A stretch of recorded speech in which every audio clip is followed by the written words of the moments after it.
ahoana marina fifidianana feno osika no isy eto. Miaratsy ny rivotra politika eto amin'ny firenena ankehitriny ary azo lazaina ho mampana mihitsy ny andrandraina ho taom-pifidianana dia ny taona 2024 izany. Raha fehezina ny sasarita treto andany ny reo veriverona iverina ny fitondrana miantso efa ho isan'andro ny amin'ny tokony anaovany faran'izay maika ny fikonan-doam-pirenena.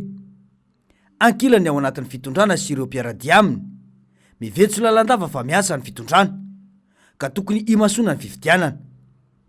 Ao anatin'izany rehetra izany moa dia manao izay lazaina fa asany hatrany koa ny eo anivon'ny sampandraharaha lazaina fa mahaleo tena misana ny fifidianana na ny genie. Mandeha ny azy ireo ny fitetezam-patra fa ny tanana ny mpifidy anoratra ny anarana anatin'ny listra sy anamarina izany.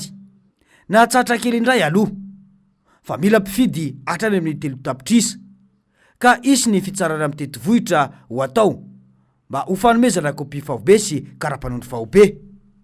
Eto dia efa mipetraka sahady ny yaya.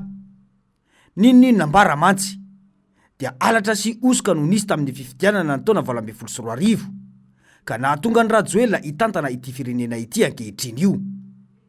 Raha ny sary hita amin'izao dia itoy ilay fomba fanao satria zatra ny lalan'ny ririna ilay mpitondra ka mitady fomba mafy ifikirana amin'ny sezany.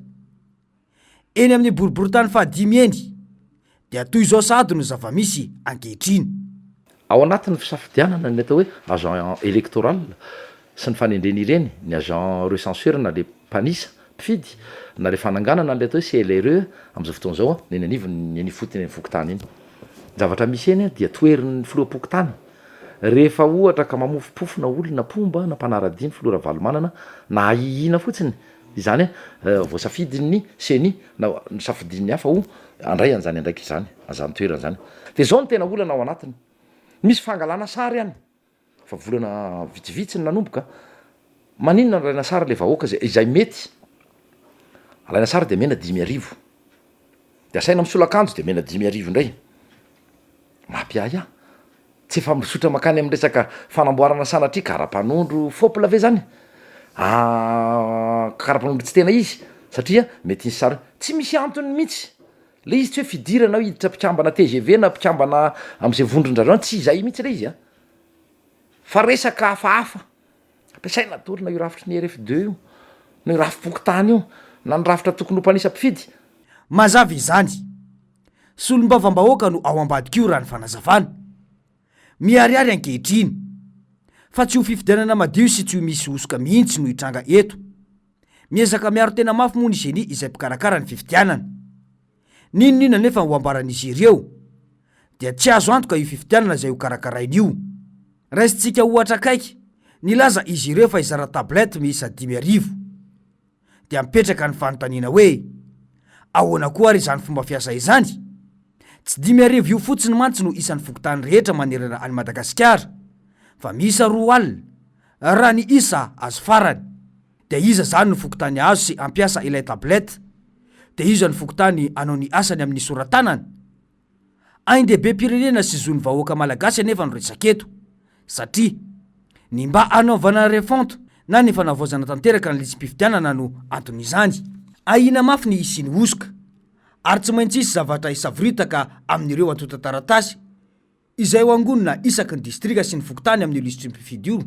Raha to ka ifandimbiasana ireo fitaovana ireo dia hoy ny fanazavana hoe tablety hoe avy nampiasain'ny fokotany tary dia alefa ary indray.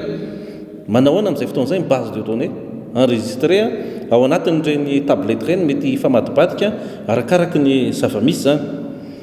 Ny application mobile ihany koa izay ho installena ao anatin'ny reny tablety ireny dia fantatsika tsara fa ataontsika hoe efa antitra ihany raha ny fijerinay anazy izay application ho installena ao anatin'ireny base de données ireny zany.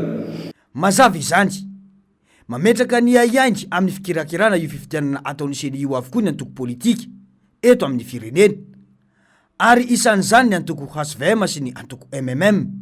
Ao ny mitaky ny sy ny audita momba ilay logiciel izay ho ampiasaina io.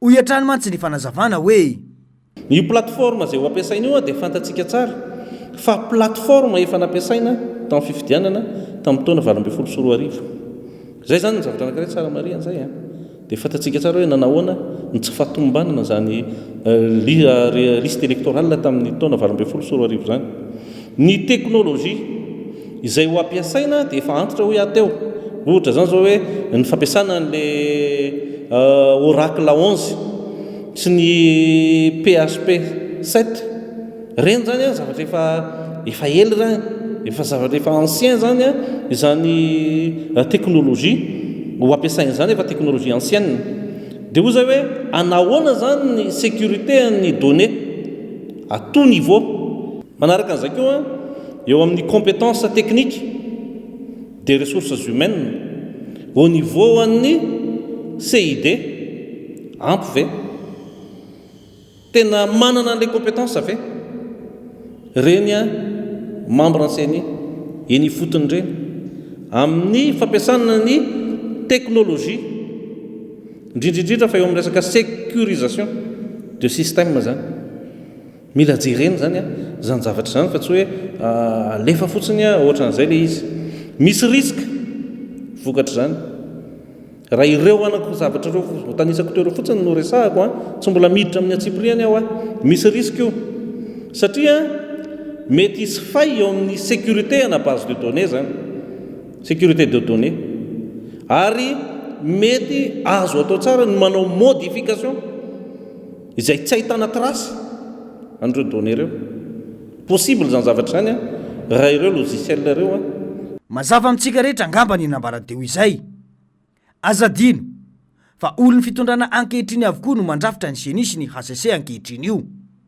tsy maleo tena mihitsy arak'izany ity vomera ity fa miandry baiko sy andray baiko avy amin'ny fitondrana fotsiny efa betsaka loatra ny antsirambina sy ny fitabahoaka ary ny kitotoana seho n'izao fitondrana izao tamin'ny vahoaka koa rariny raha tsy matoky intsony ny vahoaka ankehitriny matoa ireo mpanao politika ireo mampiakapeo fa tokony irosona ny fikoanandoha io mialohan'ny fifidianana dia ao raha tahaka izay ihany mantsy no zavatra nisy teto tamin'ny fifidianana ny taona 2024 ireny mbola tao anatin'ny fihodinana voalohany iny no efa nilaza ireo antoko politika ary isan'izany antoko tima izay nitaria ny Filomarika Ravalomanana fa efa misy ny alabato sy ny osoka tamin'ireo biro-pifidianana teto amintsika nametraka fitoriana teny amin'ny HCC saingy azo raisina fa tsy mitombona no valiny izany avy eo eritaona mahery taty aorian'ny fifidianana niseny ihany no namaky batsilana fa nisy osoka sy doublon ny fifidianana izay mitotaly antapitrisany io doublon io izay no zavanisy io fomba ratsy io no ahina itoy amin'izao fiatrehana ny fifidianana ny taona 2024 izao io betsaka sahady ny tsy hodrivotra hafahafa mitranga ankehitriny izany no mahatonga ihany koa ireo ray aman-dreny am-panahy mitaky sy mangataka ny irosona amin'ny fampiresahana saingy be marena ny fanjakana satria efa vonina ny azy ny fanaovana itsin-dalana itazomana ny fahefana mba angoronan'izy ireo ny harem-pirenena sy ny fangalarana ny volam-bahoaka tahaka amin'seho ankehitriny io tsy ny mpanao politika irery andry na ny firaisamonim-pirenena irery any no mila mitaky io mangarara io ho amin'ny fifidianana ho avy io fa isika vahoaka malagasy mahatsapa fa olo-pirenena manana andraikitra ho an'ity firenena ity raha toa ka tsy misy ifandraisana andraikitra io dia every sy homanana fa mbola itoy ao anatin'ny 5 taona manaraka indray izao krizy lalina sy ny fihinanana tapa-kibo ary ny fanondranana harem-pirenena sy ny fangalarana volam-panjakana amin'seho ankehitriny io fifidianana ho feno osoka no iseho eto raha tsy misy io fikoanandoha-pirenena io fa ahoana mariny